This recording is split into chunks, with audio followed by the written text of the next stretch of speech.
खंडेराजुरी तालुका मिरज येथे तरुणाच्या छेडछाडीला कंटाळून स्वाती रामचंद्र जाधव वय 19 या महाविद्यालयीन तरुणीने आत्महत्या केली। तरुणीच्या आत्महत्येप्रकरणी साहिल बबन डफेदार वय 22 राहणार खंडेराजुरी या तरुणाविरुद्ध ग्रामीण पोलिसात गुन्हा दाखल करण्यात आला आहे। गुन्हा दाखल झाल्यानंतर साहिल डफेदार फरार झाला आहे।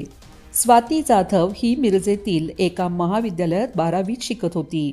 ती गावातून मिरजेला महाविद्यालयात जाताना व येताना खंडेराजुरी येथे टेम्पो चालक म्हणून काम करणारा साहिल डफेदार गेल्या 4 महिन्यांपासून तिची छेडछाड करीत होता। स्वातीने याबाबत पालकांना सांगितल्यानंतर त्यांनी साहिल याच्या घरी जाऊन त्याच्या आई-वडिलांना साहिल विरुद्ध पोलिसात तक्रार देणार असल्याचे सांगितले।